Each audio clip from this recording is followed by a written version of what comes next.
Halo sobat, selamat jumpa, ketemu lagi kita di konten Ada Apa Hari Ini. Dan seperti biasa, untuk yang belum subscribe, di subscribe dulu, tekan tombol like dan tinggalkan komentar bijak. Jangan lupa tekan loncengnya dan bagikan.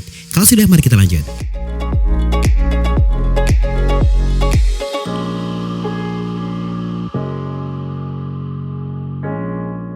Baik teman-teman netizen yang luar biasa, Assalamualaikum warahmatullahi wabarakatuh. Salam sejahtera untuk kalian semua, dan semoga saja limpahan keberkahan dan keberuntungan terus diberikan Tuhan Yang Maha Kuasa, pemilik langit, bumi, dan seterusnya. Nah, seperti biasa, saya Rudi Hartono, Spiderman Pare-Pare, kembali akan mengajak kalian melihat peristiwa hari ini di Ada Apa Hari Ini.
Tradisi tahunan di Ujung Lero oleh para nelayan yang ada di daerah Kabupaten Pinrang, di mana setiap tahunnya mereka berlabuh dengan jarak yang luar biasa jauh, dan di sini akan diakhiri dengan makan bersama.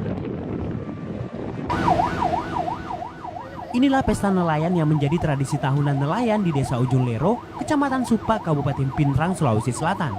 Puluhan kapal milik nelayan ini melakukan konvoi di laut lepas sebagai wujud rasa syukur mereka kepada Tuhan atas limpahan rezeki yang diberikan selama setahun melaut. Oleh warga Ujung Lero, pesta nelayan ini juga disebut dengan manretasi atau makan di laut. Karena setelah melakukan konvoi, nelayan ini kemudian menikmati makanan olahan ikan yang telah mereka persiapkan dari rumah. Makanan ini pun wajib dimakan bersama keluarga di atas perahu nelayan. Kita adakan semacam acara ini karena merupakan acara syukuran istilahnya, syukuran nelayan. Pak, dalam acara ini Pak ada berapa perahu sih yang digerakkan Pak? Ada 45 termasuk dirangkaikan dengan peringatan 1 Muharram. Karena kita mengingat bahwa 1 Muharram itu merupakan tahun baru Islam. Demi keamanan, petugas Polair Polda Sulawesi Selatan dan Barat juga ikut mengawasi jalannya tradisi tahunan ini.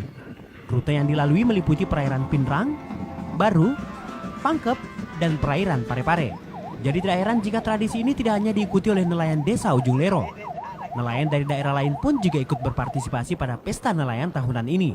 Tradisi pesta nelayan manretasi ini diakhiri dengan aksi anggota Polair Polda Sulawesi Selatan dan Barat yang menghibur nelayan dengan aksi mereka bermanuver dengan kapal patroli.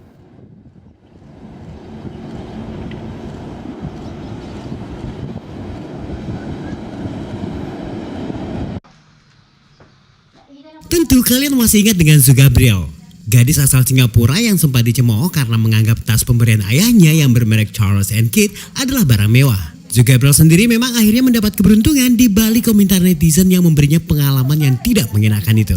Zu dan ayahnya mendapatkan undangan khusus dari pemilik brand Charles & Keith untuk tur dan makan siang.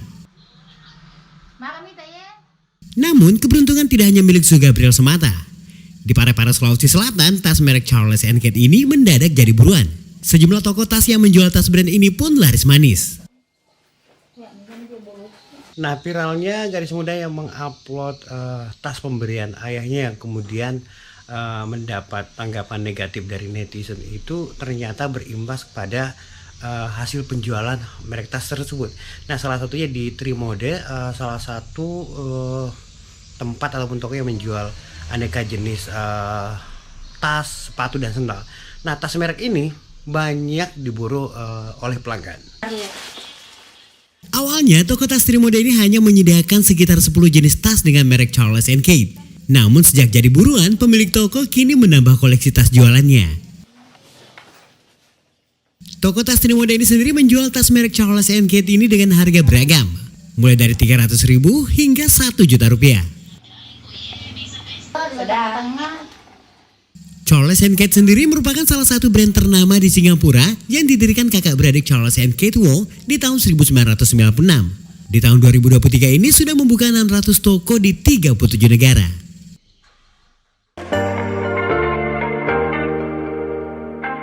Masih ingat kalian Sofia? Perempuan asal Swedia dan Rijal Mansur, pemuda asal Kabupaten Baru, Sulawesi Selatan. Pernikahan keduanya memang sempat viral beberapa tahun lalu. Pernikahannya di desa Bojo Baru memang jadi buah bibir. Keduanya adalah sama-sama penyelam yang menemukan kecocokan pada diri mereka masing-masing saat berlibur di Labuang Bajo, Nusa Tenggara Timur. Karena keseriusannya, Rijal bahkan terbang ke Swedia untuk meyakinkan kedua orang tua Sophia. Mirip sih dengan kisah romantis Korea, keduanya pun mendapat restu untuk menikah. Jadi ketemunya kita di Flores, di kota Labuan Bajo. Jadi sama-sama profesi, sama-sama penyelam. Jadi dia dive instructor, saya dive master. Ketemunya di bawah laut. Karena dia pintar, dan ada hati bagus, dan camping juga. Rijal bahkan memboyong keluarga Sophia ke Indonesia untuk mengikuti prosesi pernikahan dengan adat Bugis. Warga yang penasaran pun memadati resepsi pernikahan ini. Mereka ingin melihat langsung kecantikan Sophia yang berdandan ala pengantin Bugis. Keluarga Sophia pun tidak luput dari perhatian. Pasalnya mereka semua juga mengenakan pakaian adat Bugis.